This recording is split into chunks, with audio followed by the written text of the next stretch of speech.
Calcutta, 1900s. A bustling metropolitan that spoke of charm and ruled in modernity. Amidst the various sounds of the bustling cosmopolitan stood out the exquisite voice of a woman, one who defied normative conventions.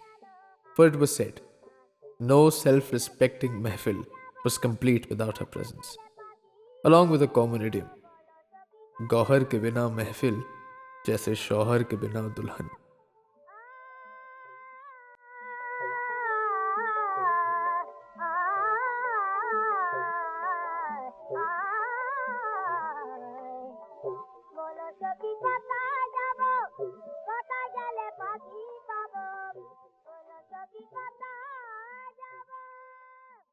Gauhar, born as Eileen Angelina Yeoward, had an Armenian father who worked in an indigo plantation 4 miles from her native town, Azamgarh. Her mother, Victoria Hemmings, or Badi Malka Jaan as she would be called eventually, had half Indian and half English blood.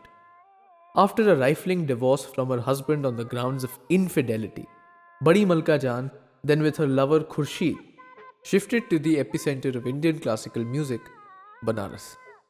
In Banaras, as her mother gained popularity and fame because of her poetry, singing, and sophisticated artistry, Gauhar developed a keen leaning towards the arts.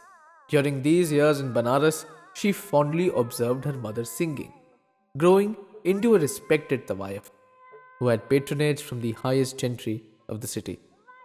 Now, this gets us to the question, who is a tawayaf? A tawayaf was a courtesan, but even more than that. These women were highly educated in classical music, poetry, and dance. They were the cultural mavens of their time. They are also regarded as the Renaissance women of the Mughal and colonial eras. They performed, they wrote, they debated, while being experts in navigating the complex social dynamics of the world they lived in. Coming back to Badi Malka Jaan, the major breakthrough came in their lives when they shifted to the capital of the Raj, jewel of the East, Calcutta. Vikram Sampath, in his book My Name is Gauhar Jaan, states how at the age of 15, she gave her maiden performance at the royal court of Darbhanga Raj, which established her as an authority in Indian classical singing along with the graceful style of Kathak. Her fame, if compared to celebrities in today's times, was not less than that of an Alia Bhatt or, well, a Beyoncé. Yet, her popularity and fame was to reach the masses, stretching from the lanes of Lahore to the clubs of Bombay in the year 1902, when Fred Gaisberg from the Gramophone Company approached her to sing for the gramophone. The records, when developed in Germany and brought to India in 1903, found to be an instant hit to the locals who despised Western music but not the method used to listen to them. Her life as a tawayaf, with her prominence in the arts, was not restricted to the confines of a 10 by 12 room, but rather in pioneering a form of media, that which could reach the masses and be available to them on a wide scale and range, which leads us to our new segment, the role of media in popularizing the tawayaf culture. What is media? Media is the primary means of communication for a society defined by the tools, channels, or institutions that store, transmit, or deliver information or entertainment. Which brings us to tawayaf culture. It is this, and this, and this. Let us trace all of this to its origins.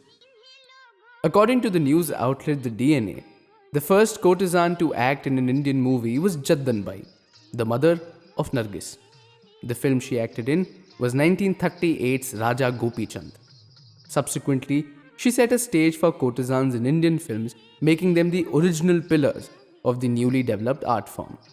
The first movie in India that talked about tawayafs explicitly was 1936's Devdas, starring K.L. Sehgal and Jamuna. Indian films subsequently not only hired erstwhile tawayafs as actresses, but as lyricists, writers, and creative advisors for films. Major motion pictures like 1960s Mughal-e-Azam talked about the life of Anarkali and her infamous love affair with the prince and king-to-be Prince Salim. Anarkali, who was an artiste in the Mughal court, was indeed a Tawayaf. The film, with its popularization and mass appeal, created a phenomenon that was to be followed in Indian cinema for the next 2 decades, and that was films on Tawayafs. 1972's Pakiza, that took 14 years to make, was a film that delved into the life of a courtesan marred by problems, residual of love, and faith in one's own self.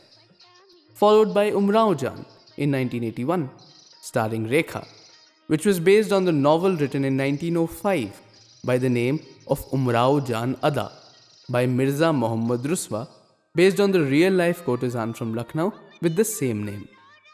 Both of these films were major commercial successes, including those you see on your screen right now. Indian viewers loved watching films on Tawayafs, if not real Tawayafs. While in the contemporary times, Sanjay Leela Bhansali, taking charge of paying tribute to these great films, has researched the character of the Tawayaf on the big screen with his multiple adaptations. Devdas in 2002, followed by his magnum opus Hira Mandi on Netflix. And these were just the cinematic descriptions. In literature, books like Notch Girls of the Raj by Prem Neville and short stories like Bazaar by Saadat Hassan Manto have seeped in the character of the courtesan, making her not a disabled limb of society, but in fact a strong arm of its body. It has been argued that these characters who saw themselves flourish on various mediums find themselves being created largely due to the popularization of Gauhar Jaan's recording for the gramophone 1902 onwards. Javed Majid, in his 2014 work Recorded Sound and Colonial Modernity in India, Gramophone, Musicians and the Cultures of Listening, argued how sound recording technologies in early 20th century India with Gauhar Jaan shaped the landscape of Indian music listening and its subsequent impact on Indian films, particularly Hindi cinema. These works let us dive deep into the insights that speak of the importance of Gauhar Jaan as a personality and as a force for the current media landscape when talked in terms of Tawayafs. The British saw Tawayafs as symbols of decadence. Victorian morality criminalized their profession, branding them as mere prostitutes. This conflation, combined with the decline of princely estates, stripped Tawayafs of their status and patrons. The rise of middle class nationalism further marginalized them as reformers sought to align Indian culture with respectable values. Despite this, the wives continued to shape Indian culture. Their influence can be seen through the iconic portrayals of courtesans in films we talked about. But these portrayals often romanticize their suffering, reducing them to tragic figures while ignoring their agency and artistry. Which gets us back to the question, what happened to Gauhar Jaan? Gauhar Jaan's life was as layered and rich as the music she left behind. In the year 1910, she sang for her first concert in Madras. Her Hindustani and Urdu songs found their way into Tamil music books. By 1911, she was invited to perform at the historic Delhi Darbar, where she sang the stage with other greats like Janki Bai of Allahabad, celebrating the coronation of King George V. In her final years, Gauhar Jaan found solace in Mysore, where she was invited by the Maharaja, Krishna Raja Vodiyar, to become a palace musician. But even with the royal patronage, her health began to fail. On January 17, 1930, she passed away, leaving behind a legacy that was as timeless as her.